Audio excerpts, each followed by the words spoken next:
Hello အားလုံးပဲမင်္ဂလာပါရှင်ဒီနေ့ထိုးပြပေးမယ့်ပန်းလေးကအခုဒလက်ပန်းလေးဖြစ်ပါတယ်နော်ဒီကဒလက်ပန်းလေးကိုဒီမှာကျိုးဆက်ပြီးသုံးထားလေးပါပါတယ်နော်တကယ်လို့ကျိုးလေးမလောက်တဲ့ခါကျရင်လည်းအလင်းအသင့်သလိုကျိုးဆက်နည်းလေးပါထည့်ပြီးပြပေးသွားမှာဖြစ်ပါတယ်ရှင်ဒါလေးကဒလက်ပန်းလေးပါ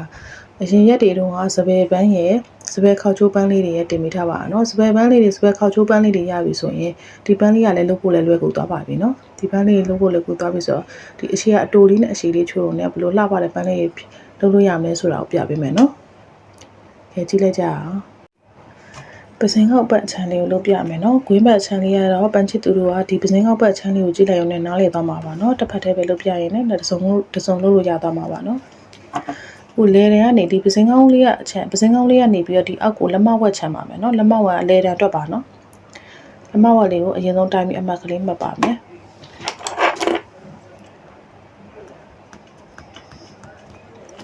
အမှတ်လေးမှတ်ပြီးသွားပြီဆိုရင်ဒီမှာဒီလက်မဝက်မှတ်ထားတဲ့အောက်ကနေပြီးဒီကိုနှစ်လက်မနဲ့နှစ်စိတ်ပါဒါကတော့အခွေလေးတွက်ပါနော်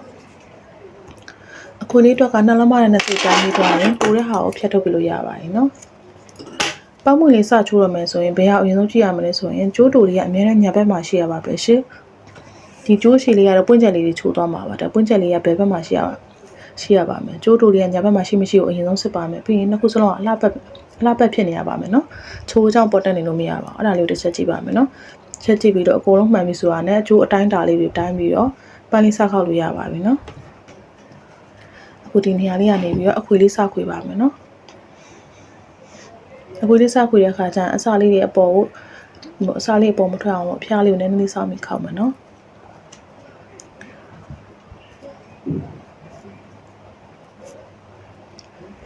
ခောက်လာပြီးတဲ့အခါကျရင်ဘယ်နားလောက်ဆိုရက်မလဲဆိုတော့ဒီမှာလဲတန်းအတွက်လက်မဝက်လေးမှတ်ထားတဲ့နေရာလေးရှိတယ်အဲ့အမှတ်လေးရောက်ပြီဆိုရက်လိုက်မယ်နော်ရက်ပြီးတော့အခြေလေးနဲ့နောက်ကနေထိုးပါမယ်နောက်ကနေအခြေလေးနဲ့ထိုးပါမယ်နော်အခုမှတ်ထားတဲ့နေရာလေးနော်မှတ်ထားတယ်မှာတွေ့လားဒီမှာအမဲ့နော်အဲ့မှတ်ကလေးကိုဒီဘက်ကနေပြီးတော့နောက်ကနေထွက်ပါမယ်โอเค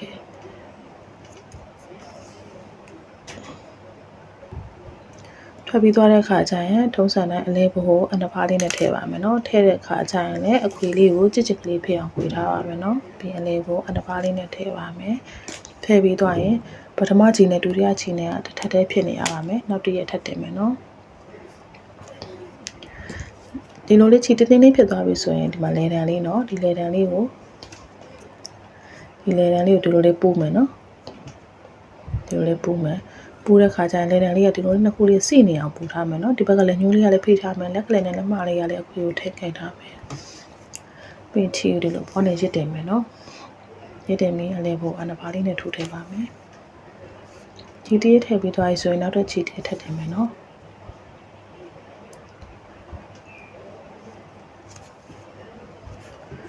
ကဲဒါဆိုရင်ဒီဟာလေးကခိုင်သွားပြီအခွေလေးလည်းပြီးပြီဆိုရင်ပန်းလေးပွင့်ချက်လေးတွေစချိုးရမယ်နော်ခြေလေးကိုဒီလိုဆွဲထားမယ်နော်ပြီးအတူလေးတစ်ခုချိုးပါမယ်ပွင့်ချက်အတူလေးကဒါလေးက3စိတ်လောက်ပဲရှိပါမယ်နော်လက်မ3စိတ်စာလောက်ပါ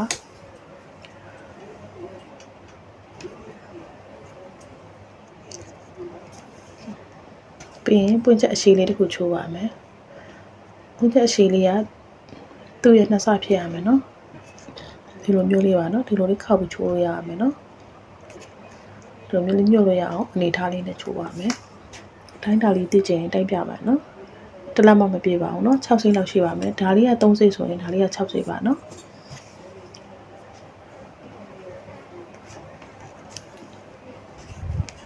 ဒီလိုလေးပွင့်ချက်နှစ်ခုကိုမှဒါလေးပွင့်ချက်တစ်ခုလို့ခေါ်ပါတယ်ဘာလို့ဆိုတော့ဒီနှစ်ခုကဒီလိုပေါင်းသွားမှာပါနော်နောက်ထပ်အတူလေးတစ်ခုပြန်ချိုးမယ်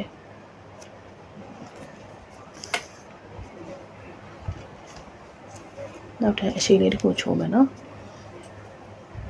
ပွင့်ချက်လေးညီလေးချိုးသွားမယ်နော်ပွင့်ချက်ဘယ်လောက်ချိုးရမလဲဆိုရင်ဒီခွေလေးဆန်းလောက်ချိုးသွားမယ်ရှင်နော်ဒီခွေလေးဆန်းလောက်တောက်လျှောက်ချိုးသွားပါမယ်ပြီးတော့တစ်ခုနဲ့တစ်ခုလည်းညီနေအောင်တည်ထားပါမယ်နော်အရှိလေးတွေအကုန်လုံးကလည်းညီနေရမယ်အတူလေးတွေကလည်းအကုန်လုံးကလည်းသူ့အတူနဲ့အတူညီနေရမယ်နော်မျိုးလေးလာမယ်နော်ပွင့်ချက်ဒီမှာပွင့်ချက်ဘယ်နှခု1 2 3 4 5ပွင့်ချက်5ခုမြောက်မှာကြာတော့ဒီကျိုးလေးကမလောက်တော့ပါဘူးเนาะဘာလို့ဆိုတော့အပေါ်ကနေအခွေးထပ်တွင်တာလေးပြပေးခြင်းလို့ပါ ဒါကြောင့်မို့ကျိုးလေးကိုထပ်ဆက်ပါမယ်နော်ကျိုးဆက်နည်းလေးပါတစ်ခါလေးပြပေးသွားပါမယ်ဒီထိပ်ပြားလေးတွေကိုဇာကနာဟိုထိပ်ပြားလေးတွေကိုအစာလေးမပွားအောင်မီးချစ်လေးနဲ့တုပ်မယ်နော်မီးချစ်လေးနဲ့တုပ်ပြီးသွားတဲ့အခါကျရင်ဒီမှာဒီအတိုလေးပေါ့နော်ချိုးလက်စပန်းခောက်ထားတဲ့ပန်းကြားတွေကိုပေါ့နော်ပုတ်ချက်ကြားတွေကိုဒီဆက်မဲ့ကျိုးလေးကိုထိုးထည့်ပါမယ်မျိုးလေးနော်အဲ့လိုမျိုးလေးထိုးထည့်လိုက်မယ်နော်ဒါဆိုရင်ကျိုးဆက်ထားတာလေးမသေးတာတော့လိုမျိုးလေးထည့်လိုက်မယ်ထည့်လိုက်တဲ့အခါကျရင်ဒီပေါ်ကနေပြီးတော့ချိုးလက်စပန်းဆက်ပြီးခောက်သွားပါနော်တရားလေးကပုံမှန်တိုင်းပဲဆက်ခောက်သွားမယ်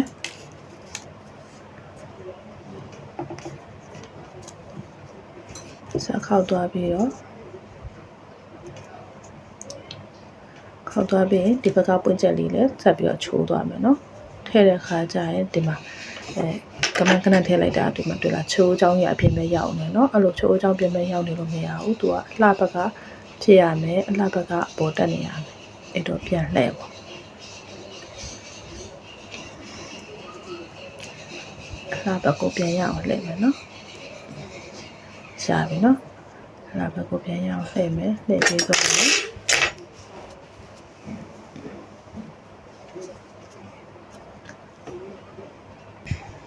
ီးရင်ပွင့်ချက်လေးကိုဆက်ချိုးရမယ်နော်အသေးလေးတစ်ခုပြန်ချိုးမယ်ပြီးရင်အနေပေါ်အနာပါလေးနဲ့ထည့်မယ်ပြီးရင်အရှည်လေးတစ်ခုပြန်ချိုးမယ်နော်ဒီအရှည်လေးတွေညီအောင်သတိထားမယ်နော်ဒီအရှည်လေးတွေညီအောင်သတိထားပြီးဒါနောက်ဆုံးပွင့်ချက်ကလေးနော်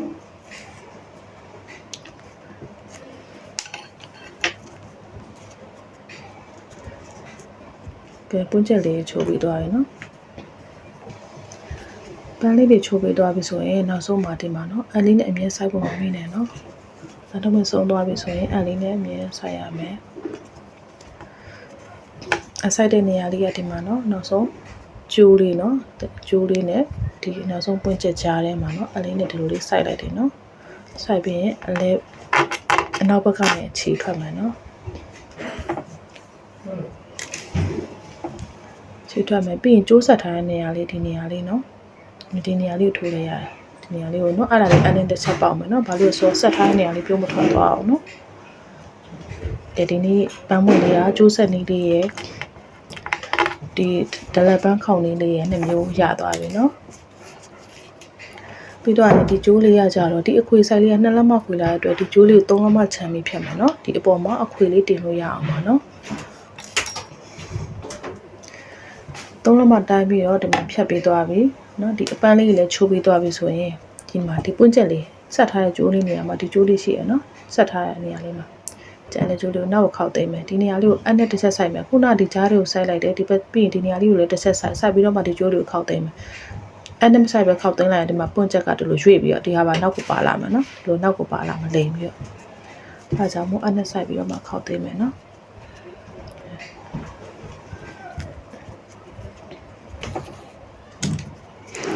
ကျိုးတဲ့ဒီဟာလေးကိုပြန်ခောက်သိမ်းမယ်နော်ခောက်တဲ့ခါကျရင်ဒီနောက်ဘက်မှာကျိုးလေးဒီမှာထားပြီးတော့ဒီအတွင်းသားလေးနဲ့ကပ်ပြီးတော့ချင်းခောက်ပြီးတော့ဒီနှစ်ချက်လောက်ပေါက်ပြီးရင်ခြေတုပ်ပြီးဖြတ်လိုက်ရပါပြီနော်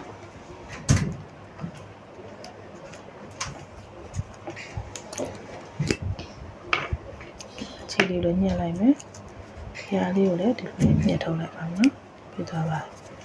ဒါဆိုရင်ပွင့်ချက်ကလေးဒီလိုလေးတွဲတာလေးပြမယ်နော်ပွင့်ချက်လေးတစ်ခုနဲ့ဒီလိုငိုက်ကြအောင်တွဲတာလေးပြပေးမယ်နော်ပွင့်ချက်လေးတွဲတာလေးပြပေးမယ်အရင်ဆုံးဒီနောက်ဘက်ကိုလှမ်းလိုက်မယ်လှမ်းပြီးတော့ဒီမှာအတူလေးပေါ့နော်ဒီဘက်အတူလေးပွင့်ချက်အတူလေးကလည်းဒီလိုလေးအလေးထွက်ထားမယ်ဒီလိုလေးအခြေလေးထွက်ထားမယ်နော်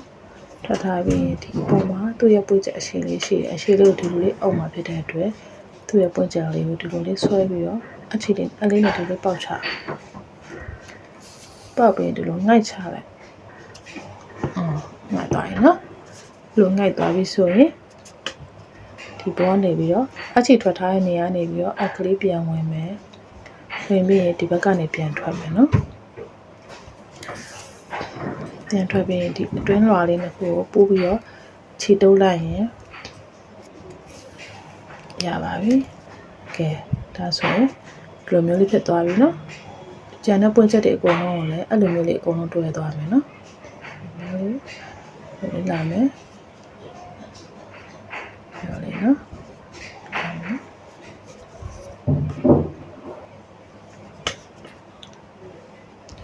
နောက်ဆုံးပွင့်ချက်လေးကိုတို့ပြပါမယ်နော်ဒီမှာ1 2 3 4 5 6ချက်ပြီးသွားရင်နော်6ချက်ပြီးသွားရင်ဆိုနောက်ဆုံးပွင့်ချက်လေးကိုနောက်တစ်ချိန်တွဲတာလေးကိုပြန်ပြပေးမယ်တူလေးကနေဒီလိုထွက်မယ်ထွက်ပြီးဒီဘက်ကနေပြီးတော့ဒီလိုအဲ့ဒီလိုလေးဆောင်းလေးနော်ပေါက်မနော်ဆောင်းလေးပေါက်ပြီးဒီလိုလေးညှို့ချလိုက်မှာနော်ကဲအဲ့ဒါဆိုရင်ဒီအောက်ကိုအခြေထွက်ထားတဲ့နေရာနေပြီးတော့အောက်လေးကိုပြန်ထွက်ပြီးအတွင်းလွှာလေးတွေပဲပူပြီးတော့ချုပ်မှာနော်ပြီးခြေတုပ်ပြီးရင်ဖြတ်လိုက်လို့ရပါပြီဒါဆိုရင်ဒလက်ပန်းလှလှလေးရသွားပါပြီနော်အပေါ်အခွေလေးဆင့်ပြီးတော့တင်တာလေးကိုပဲပြပေးမယ်နော်အခွေလေးတကယ်လို့မတင်ချင်ဘူးဒီချီချက်လေးတိုင်းပဲထားခြင်းနဲ့ဆိုရင်လည်းဒါလေးကိုခောက်သိမ်းနိုင်ရပါပြီဒါဟုတ်ဒီလိုမျိုးလေးအပေါ်မှာအခွေလေးတင်ခြင်းနဲ့ဆိုရင်တင်ပေးမယ်နော်တင်ပြပေးမယ်နော်ဒီအသားလေးကတော့ချီဖို့အသားလေးပါဒါလေးကတော့ထိုင်းဖို့ကိုကော်ပိတ်ကတ်ထားတဲ့အသားလေးပါအဲ့ဒါကြောင့်မို့သူအဖူဖောင်းဖောင်းလေးနဲ့ကြွပြီးပို့လာတယ်နော်ဒါကတော့အင်္ဂလိပ်ခြေသားလေးပါနော်ဒါကတော့ခြေသားကိုနည်းနည်းအယောင်တက်ကလေးနဲ့သူအပြင်မှာပို့ဆိုပြီးလာပါတယ်ဖုန်းထဲမှာနည်းနည်းမှိန်လေးရယ်နော်ပြင်မှာအယောင်ပို့ဆိုပြီးလာပါတယ်ဒါလေးကတော့ခြေပို့သားလေးနော်ဒီဟာလေးကိုခွေလေးခွေပြမယ်နော်အခွေလေးကိုအတွင်းဘက်ကိုထားပြီးတော့ပစင်းကောင်းဘက်ကိုမျက်နှာမူပြီးလှည့်ခွေမယ်နော်ထောက်လျှောက်ခွေသွားမယ်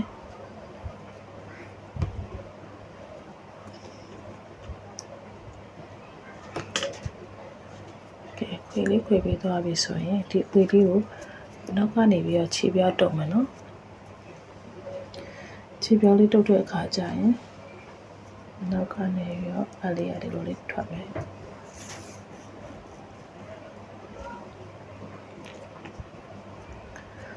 ဟိုဘက်ဒီဘက်လေးထုတ်ချင်ပေါက်ထုတ်မယ်နော်ခွေလေးပြန်ပြုတ်ထုတ်မထွက်သွားအောင်နော်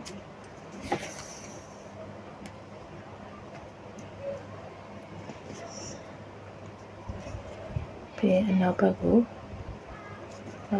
ခြေလေးပြန်ထွက်ထားမယ်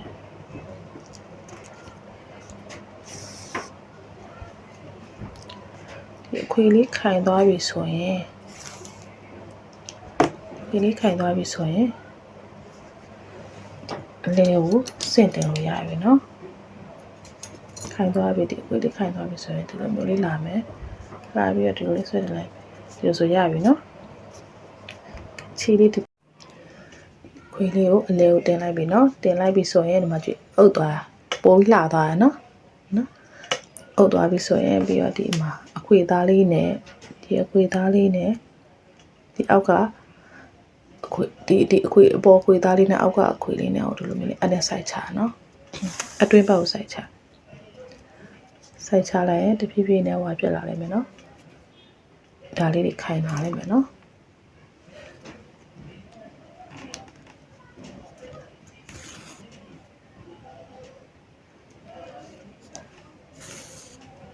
ပတ်လည်းကပ်ပြီးတုပ်သွားမယ်နော်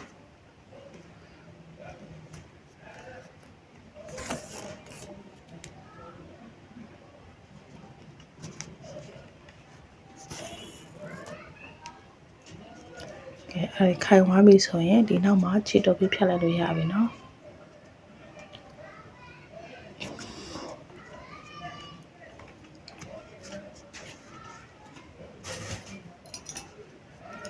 တုပ်ပြီးဖြတ်လိုက်ရင်ရပါပြီ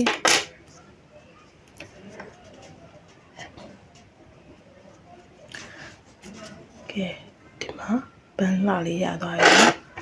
ဒီဘက်ကပစင်းကောင်းနဲ့ဒီလိုမျိုးဒီဘက်ကကွင်းလေးနဲ့ဒီလိုလေးတွဲလိုက်ရင်ဒါတစောပေါ့နော်ကဲအဆုံးထိကြည့်ပေးကြတယ်ပန်းချစ်သူများအားလုံးကိုကျေးဇူးတင်ပါတယ်ရှင်ပညာဒါနလေးတွေအမြဲမျှဝေပေးသွားမယ့် channel လေးဖြစ်လို့ subscriber လေးလုပ်ခဲ့ပေးပါနော်တငယ်ချင်းတွေလည်းသိရအောင် share ပေးပါအောင်နော် comment ပါလေ ပန်းကျက်သီးလေးကိုသဘောကျနှစ်ချိုက်တယ်ဆိုရင် okay လို့မှတ်ခဲ့ပေးပါနော်ကျေးဇူးအများကြီးတင်ပါတယ်